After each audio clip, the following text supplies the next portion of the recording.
साडा कुत्ता रॉकी साडा कुत्ते साडा कुत्ता रॉकी साडा कुत्ते। हेलो एवरीबॉडी, मैं हूं आपका अमित के सिनेमा लवर। स्वागत करता हूं अपने यूट्यूब चैनल में। कहानी शुरू होती है हमारे रणवीर सिंह से, जिनका नाम होता है रॉकी, जो कि अपनी फैमिली हिस्ट्री के बारे में हमें बताते हैं। तो हमारा रॉकी है रंधावा परिवार से, जिनका परिवार वर्षों से मिठाई का बिजनेस करता आ रहा है। रंधावा परिवार में सबसे पहले मेंबर आते हैं हमारे रॉकी के दादाजी, जो कि है धर्मेंद्र जी। हमारे धर्मेंद्र जी को बचपन से बिजनेस में कोई इंटरेस्ट नहीं था, उनको शायर बनना था, लेकिन किस्मत उनके साथ खेल गई और सीढ़ियों से गिरते ही बन गए पेशेंट।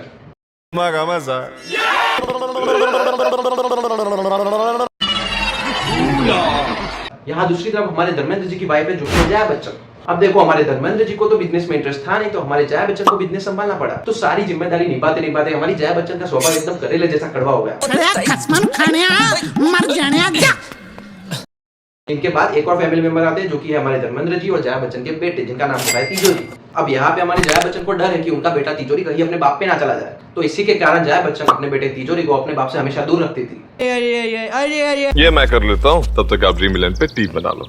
इतना चुभने लगा हूँ सबको। इसके बाद हमारा अगला नंबर आता है हमारी तिजोरी जी की वाइफ का। तो हमारी तिजोरी जी की वाइफ, उनको बचपन से बनना होता है सिंगल, लेकिन पति परमेश्वर वाले लफड़े में फंस जाती है। तो हमारे तिजोरी जी की वाइफ हरदम घर की सेवा करने में ही लगी रहती है। अब जैसा कोई मेरी जिंदगी में आए तो फट जाए, हाँ हाँ फट जाए। इसके बाद नंबर आता है हमारे तिजोरी जी की बेटी का, जो कि काफी क्यूट और मोटी होती है। जैसा कि हमारे समाज में चलता रहा है कि मोटी लड़की को सब पसंद नहीं करते, इसलिए उनकी शादी नहीं हो रही होती। ऊपर से हमारी तिजोरी जी की बेटी का इंटरेस्ट होता है मार्केटिंग और ट्रेडिंग में, लेकिन पापा के डर से वो नहीं कर पाती। मोटी सांड पता नहीं क्या क्या बुला रहा था अम्मा वो मुझे। तो हाँ, गलत क्या कहा है, नहीं का तू मोटी सांड नहीं। इसके बाद नंबर आता है हमारे पिक्चर के मेन हीरो यानी कि रॉकी की। तो हमारा रॉकी एक अमीर घराने से, तो समझ लो लाइफ कैसी होगी उसकी।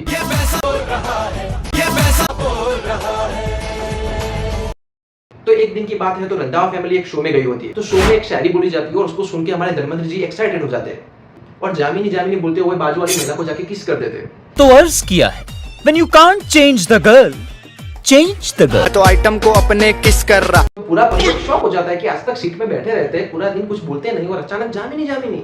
तो हमारे धर्मेंद्र जी की डॉक्टर बताते कि जामिनी का नाम सुनते ही इनका माइंड ट्रिगर करने लगा। तो जामिनी के बारे में पता लगा, क्या पता फिर धर्मेंद्र जी चलने फिरने लग जाए। तो एक दिन हमारे रॉकी को एक फोटो मिलती है, जो कि आधी फटी हुई है, जिसके पीछे लिखा हुआ है जामिनी। कौन है जामिनी? वो जब चाय लेके आई तो गर्मा गर्म चाय मेरी पैंट पे गिरा दी। मैंने कहा इसकी माँ का बात आज। फिर हम दोनों कमरे में चले गए सुखाने, और जैसे ही पैंट धोने डाली उसको मेरे से प्यार हो गया। इंटरनेट पे सर्च वर्च करके पता लगाता है कि रानी करके एक लड़की है, जो कि एक टीवी एंकर है, जिसकी दादी का नाम जामिनी है। और पिक्चर में एंट्री होती है रानी की, जो कि है हमारी आलिया भट्ट। तो हमारी आलिया है वो काफी फेमिनिस्ट टाइप की है। अगर आप लड़की को नीचा दिखा रहे हो तो उसको बिल्कुल पसंद नहीं है। हमें पता चला है आप किसी कैंपेन पर काम कर रहे हैं। You know what? जब ये मर्द लोग अपनी शर्ट उतार के नंगे घूम सकते हैं, तो why not women? Why should boys have all the fun? तो अब हमारा रॉकी पहुंच जाता है आलिया भट्ट के पास उसके ऑफिस पे। हमारा रॉकी आलिया को दादी का फोटो देके बताता है कि देख भाई, तेरे दादी और मेरे दद्दू में कुछ कनेक्शन तो है। दादी का नाम लेते ही मेरे दद्दू अचानक एक्टिव हो गए। तो तू जाके उनको पूछ कि भाई सब मामला क्या है। कमाल है, नजर खराब आपकी और पर्दा करे हम। ये सब दोगलापन है, मैं तेरा दोगलापन उतारता हूँ। क्या माल है यार। अब देखो, यहाँ पे एंट्री होती है हमारे आलिया भट्ट के परिवार की। तो हमारे आलिया का परिवार होता है चैटर्जी परिवार। सबसे पहले आते हैं हमारे आलिया के पापा, जो कि एक प्रोफेशनल कथक डांसर है।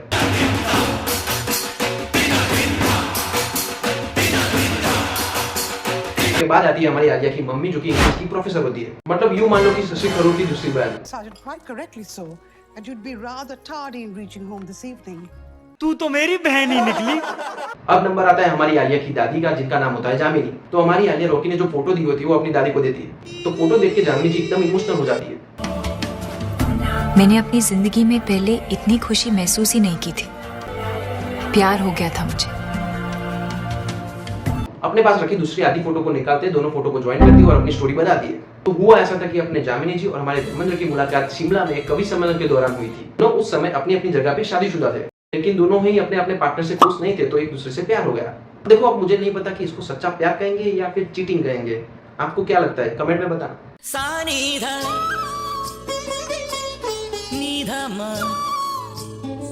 तो जब ये बात रॉकी को पता चलती है, तो अपनी आलिया भट्ट को बोलता है कि तू पूरे परिवार के साथ यहाँ पे आ जा। जामिनी जी को धर्मेंद्र से मिलवाते, फिर देखते हैं क्या होता है। तो जामिनी जी धर्मेंद्र जी के पास आती है और पुरानी सारी बातें याद कराने की कोशिश करती है। धर्मेंद्र जी अपने सख्त रहते, कुछ रिएक्ट नहीं करते। याद है वो पल जब छाती में स्टीयरिंग घुस गया था? हाय वो आईसीयू का वार्ड। मैं कहाँ हूँ बहन। तो फाइनली कुछ होता नहीं है, तो चैटर्जी परिवार घर से जाने लगता है। लेकिन अचानक से धर्मेंद्र जी अपनी सीट से खड़े हो जाते हैं और एक प्यार भरा गाना शुरू कर देते हैं। बुड्ढा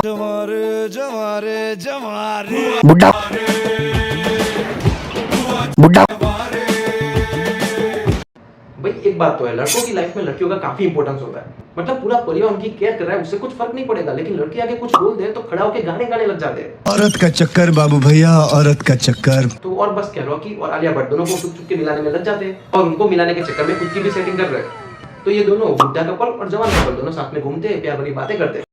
ये आली रे तुम लड़की लाए, तू रोकड़ा लाया, ये क्या बैग भर के लाया हूँ। कैसी है? अपने अपने माल के पास जाओ यार। लेकिन हमारे रॉकी को लगता है भैया बहुत हो गया, चलो फटाफट शादी कर लेते हैं। हमारा रॉकी आलिया भट्ट को प्रपोज करता है, लेकिन आलिया भट्ट बोलते हैं नहीं नहीं नहीं नहीं, ये हम एक दूसरे के साथ घूमते हैं, अच्छा लगता है, लेकिन प्यार नहीं। तो और क्या, रॉकी भाई का दिल टूट जाता है और गुस्से में वहां से निकल जाते हैं। गलती बस इतनी सी हो गई मेरी जान, तेरे कुछ दिन के टाइम पास को हम प्यार समझ बैठे। यहाँ पे हमारी तिजोरी जी और उनकी मम्मी जया बच्चन को ये सब लफड़े के बारे में पता चल जाता है। हमारी जया बच्चन सबको धमकाती है, भाई क्या लगा रखा है हमारे घर में, चुपचाप काम में ध्यान लगाओ, ये प्यार प्यार सब छोड़ो। साले मजाक बना के रखते, गांड में गोली मार दूंगा, एक लाइव बोल रहा हूँ। तो ये सब यहीं पे खत्म होता है और हमारी आलिया अपने काम से कश्मीर निकल जाती है। लेकिन हमारी आलिया भट्ट को कश्मीर की वादियों में हमारी रॉकी की याद आने लगती है और अच्छे लोकेशन वाले गाने के साथ उसको याद आता है कि भाई मुझे तो प्यार हो गया।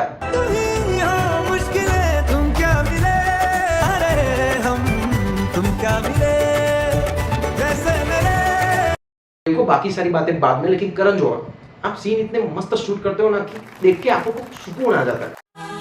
तुम बहुत मस्त काम करते हैं मकसूद भाई। ओके, तो कहानी में आगे बढ़े तो हमारी आलिया भट्ट कश्मीर से वापस आ जाती है और वापस आते ही पहला काम करती है अपने रॉकी को पटाना। तो रॉकी को बीच रास्ते में खड़ा करके बोलती है कि मुझसे गलती हो गई, मैं तुझसे प्यार करती हूँ। और रॉकी ऑब्वियसली लड़का है तो पिघल जाता है। सॉर्ट आउट नहीं होगा वीर। क्या हो गया जोई? चलो कोई नहीं, 5 मिनट में शायद क्लियर हो। तुम मुझे तंग करने लगे। बस कर, चुम्मा लेके ही जान ले लेगा क्या?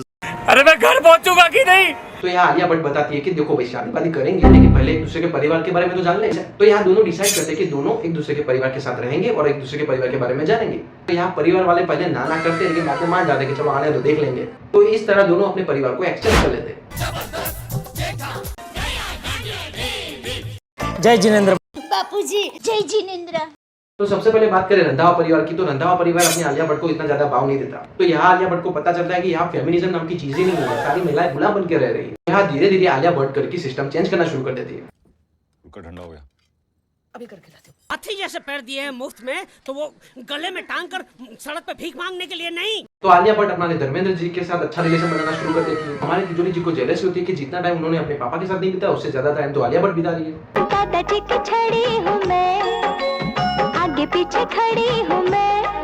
दूसरी तरफ हमारी आलिया भट्ट अपने तिजोरी जी की लड़की को बोलती है कि भाई तुझे मार्केटिंग का ट्रेडिंग का शौक है तो करना। तो हमारी आलिया भट्ट तिजोरी जी की लड़की को ले जाती है अपने पहचान वाले की किसी कंपनी में और वहाँ जॉब लगवा देती है। मार्केटिंग क्या है? एक सेकंड में अप, एक सेकंड में down, up down up down up. Salary कितना लोगे भैया, डिस्कस कर ले। किसी तरह हमारी आलिया भट्ट को पता चलता है कि हमारी तिजोरी जी की जो वाइफ है उनको गाने का काफी शौक है। तो हमारी आलिया भट्ट उनको गाते हुए रिकॉर्ड कर लेती है और एक सिंगिंग शो में उसकी टेप बेच देती है और इस तरह सिंगिंग शो में उनकी सिलेक्शन भी हो जाती है। आपका सिलेक्शन हो गया। कोई खुशी नहीं है? कौन है भाई तू? मुझे यकीन नहीं आ रहा कि मेरी सिलेक्शन हो सकती है। कहानी में आगे बढ़े तो हमारी तिजोरी जी की जो मिठाई की कंपनी है उसके बारे में नेगेटिविटी बढ़ने लगती है और उसका कारण ये है कि हमारी मिठाई की जो एडवर्टाइजमेंट है उसमें लड़कियां लड्डू बना रही है। तो फेमिनिज्म के जो ग्रुप है उनको गुस्सा आ गया कि ऐसा ही थोड़ी होता है कि लड़कियां ये सब खाना बनाती है, लड़के भी बना सकते हैं ना, तो उनको एडवर्टाइजमेंट क्यों नहीं रखा? केसर के अल्फाजों से तू बोले मेरी अदा से।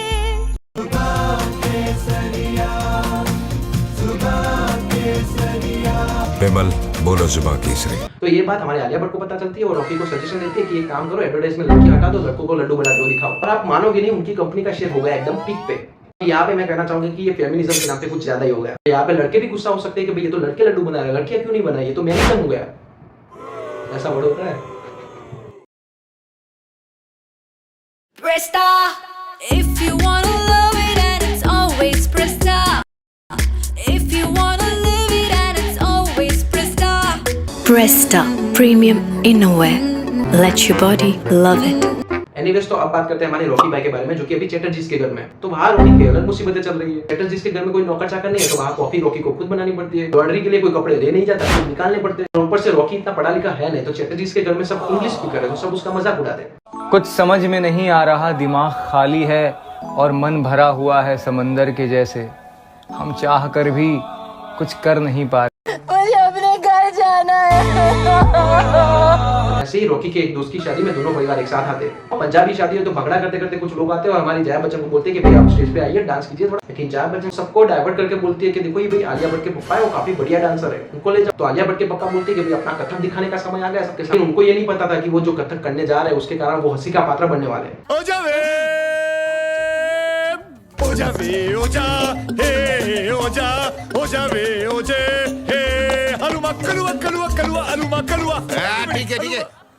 सब लोग उनका मजाक उड़ा रहे होते हैं तो चटर्जी परिवार वहां से निकल जाता है। लेकिन रॉकी जाता है आलिया भट्ट के पप्पा के पास सॉरी बोलने। यहाँ हमारे आलिया के पप्पा बताते हैं कि मुझे बचपन से ही कथक डांसर बनना था, लेकिन मुझे किसी ने सपोर्ट नहीं किया। मुझे लाइफ टाइम के लिए सब परेशान करते आ रहे हैं, लेकिन फिर भी मैं डांसर बना। इंसान हूँ, दर्द होता है, लेकिन फिर भी मैं कथक छोड़ने के बारे में कभी नहीं सोचा।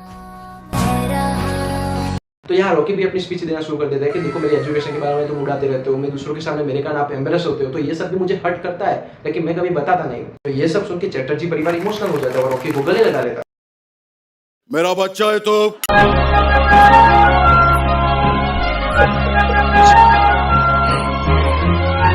तो अब कहानी में आगे बढ़े तो चटर्जी परिवार ने एक दुर्गा पूजा आयोजन की होती है, जिसके कारण अंधा परिवार को उनके यहाँ इनवाइट किया होता है। उसी पूजा के दौरान हमारे आलिया भट्ट के पप्पा और हमारा रॉकी दोनों कथक डांस शुरू कर देते हैं। अरे सुनो मेरी बात, छोड़ो झगड़े की बात। अरे क्यों करते हो आपस में तो ये सब देख के हमारे तिजोरी जी और जया बच्चन गुस्सा हो जाते हैं और बीच पूजा छोड़ के वहां से निकल जाते हैं। तो हमारा रॉकी उनके पीछे पीछे समझाने के लिए जाता है। हमारी आलिया भट्ट वहां पे आ जाती है और तिजोरी जी को बोलने लगती है कि फेमिनिज्म ये, फेमिनिज्म वो, फेमिनिज्म की माँ की। कुछ पूछा मैंने कुछ। हमारे तिजोरी जी रॉकी के सामने देख के बोलते हैं कि भाई मैं इससे बात नहीं कर रहा, इसको बोलते बोलना बंद करे। तो आलिया भट्ट गुस्से में आके हमारी तिजोरी जी का हाथ ऐसे पकड़ के घुमा देती है। तो हमारा रॉकी गुस्सा हो जाता है कि भाई हाथ कैसे लगाया मेरे बाप पे। अरे तो पापा क्या ये कोई बोल सकता है क्या? तो इसी के कारण दोनों के बीच झगड़ा हो जाता है और दोनों अपने अपने परिवार के साथ अपने अपने घर पे आते ही तिजोरी जी की वाइफ टीवी पे अपना शो शुरू कर देती है। टीवी में शो देख के तिजोरी जी भड़क जाती है, भाई ये कब हुआ।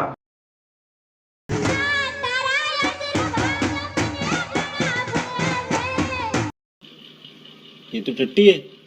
यहाँ तिजोरी जी को एक और झटका लगता है कि उनकी बेटी अब शादी वादी नहीं करेगी, वो जॉब करेगी। सब देख के तिजोरी जी काफी गुस्सा हो जाता है और अपनी वाइफ पे हाथ उठाने जाता है। लेकिन रॉकी हमारा बीच में आ जाता है और तिजोरी जी का हाथ पकड़ के एक लंबी स्पीच देता है कि कैसे घर पे हर एक शब्द की रिस्पेक्ट होनी चाहिए। इतना याद रखना, अगर तू लड़की को इज्जत देगा तो लड़की तुझे अपनी इज्जत देगी। तो ये सब सुन के हमारे तिजोरी जी इमोशनल हो जाते हैं और पीछे से धर्मेंद्र जी आवाज देते हैं कि तिजोरी तिजोरी तिजोरी। तिजोरी जी दौड़ के जाते हैं और उनको बताते हैं कि कितने सालों बाद आपने मेरा नाम लिया है। यहाँ धर्मेंद्र जी काफी मस्त डायलॉग मारते हैं। ये बताओ तुम्हें चाहिए क्या? चाहिए तो आलिया भट्ट। लेकिन इतना बोलते ही हमारे धर्मेंद्र जी को हार्ट अटैक आ जाता है और वहाँ पे उनकी डेथ हो जाती है। यहाँ तिजोरी जी को काफी रियलाइज होता है कि यह पापा के साथ कितना टाइम स्पेंड कर सकते थे वो, लेकिन जब टाइम स्पेंड करने की बारी आई तो पापा ही नहीं रहे। दोस्तों लगता है साल 2020 बॉलीवुड को चौथा झटका लग चुका है धर्मेंद्र जी का निधन का। तो अपनी गलती का प्रायश्चित करने के लिए रॉकी और हमारी आलिया भट्ट के बीच में सुलह करा देते हैं। यहाँ फाइनली हमारे रॉकी और आलिया भट्ट की धूमधाम से शादी हो जाती है। अल्लाह के नाम का दे दे। गोल गोल पानी फिर से डैंड्रफ हो गई शादी। और क्या, पिक्चर यहाँ पे खत्म होती है। तो ओवरऑल पिक्चर काफी बढ़िया और आपको एकदम इमोशनल कर देती है। पिक्चर के एंड में मैं खुद 2 बाल्टी रोया। अरे भैया इतना इमोशनल मूवी था क्या बताऊं। और यहाँ करण जौहर के बारे में बोलूं तो आप एक काम करो, मेरी तरफ से एक चुम्मा नहीं दूंगा, मैं आपको हक दूंगा। So blessed. तो वीडियो यहाँ पे खत्म करते हैं। तो वीडियो कैसी लगी कमेंट में जरूर बताना। और मुझे सारे व्यूअर से रिक्वेस्ट है कि अगर आपको वीडियो में कुछ प्रॉब्लम दिख रही है तो आप कमेंट में बताइए, तो मुझे पता चलेगा कि मुझे क्या नहीं करना है। सबसे बड़ा प्रॉब्लम तो तू ही बाड़ू। बस यार वीडियो अच्छी लगी हो तो लाइक शेयर सब्सक्राइब कर देना। फिर मिलेंगे एक और वीडियो में, तब तक के लिए टाटा बाय बाय। आओ जाओ। ना कथक ना जया ना तिजोरी ना इंग्लिश ना सिंगिंग ना जाड़ी।